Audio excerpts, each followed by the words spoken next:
Hyderabad is A magical city. പറയാൻ കാരണം അവിടെ വരുന്ന ഓരോ ആളുകളെയും അവരുടെ ഗസ്റ്റായിട്ട് വരുന്ന ഓരോരുത്തരെയും അവർ ട്രീറ്റ് ചെയ്യുന്ന രീതി, അവർ കാണിക്കുന്ന ഹോസ്പിറ്റാലിറ്റി, അതൊക്കെ വേറെ ലെവലാണ്. ഞാൻ കഴിഞ്ഞ വ്ളോഗിൽ അതിനെപ്പറ്റി വിശദമായിട്ട് പറഞ്ഞിരുന്നു. പിന്നെ അവരെന്നെ സ്ഥലങ്ങളൊക്കെ കാണിക്കാൻ കൊണ്ടുപോയ വീഡിയോ ആണിത്. പ്രോഗ്രാമിൻ്റെ ആദ്യത്തെ ദിവസമാണെങ്കിലും ഡേ ടൈമിൽ ഒരുപാട് സ്ഥലങ്ങൾ ഇങ്ങനെ ഇതാക്കാറുണ്ട്. ഈ ഹൈടെക് സിറ്റി വെൽ ഡെവലപ്ഡ് ആയിട്ടുള്ള സിറ്റിയാണ്. നമ്മൾ മലയാളികൾ ഒരുപാട് പേര് ഹൈദരാബാദിലുണ്ട്. അപ്പോൾ ഉള്ളവർക്കൊക്കെ അറിയാം ഹൈദരാബാദ് എന്താണെന്നുള്ളത്. നല്ല ഭംഗിയുള്ള സ്ഥലം, അതായത് വേൾഡ് ക്ലാസ് ലെവലിലുള്ള സിറ്റി.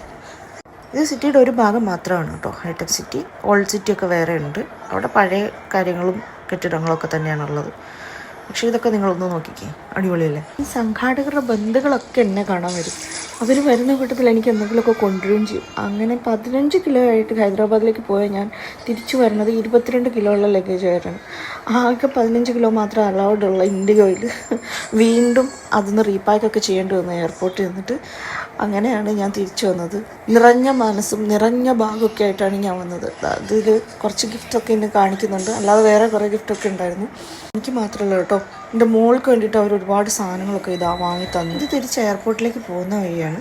അപ്പോൾ വഴിയിൽ കുറേ മരങ്ങളൊക്കെ ഇങ്ങനെ പൂത്തൊക്കെ നിൽക്കുന്നു. I love flowers. മടങ്ങി പോകുമ്പോൾ ഒരു ഹെവി ഹാർട്ടോടു കൂടിയാണ് പോണത്. പിന്നെ ഞാൻ ചിന്തിച്ചു, ഇറ്റ്സ് ലൈഫ് എന്ന് പറഞ്ഞാൽ ഇതൊക്കെ തന്നെയാണല്ലോ. പോകുമ്പോൾ സംഘാടകർ പറഞ്ഞു ഒരു ചായയും കൂടി കുടിച്ചിട്ട് പോവാം. എയർപോർട്ടിൽ പോകണ വഴിയാണ്, എന്നിട്ടും കൂടി അതാണ് അവരുടെ ആതിഥ്യ മര്യാദ.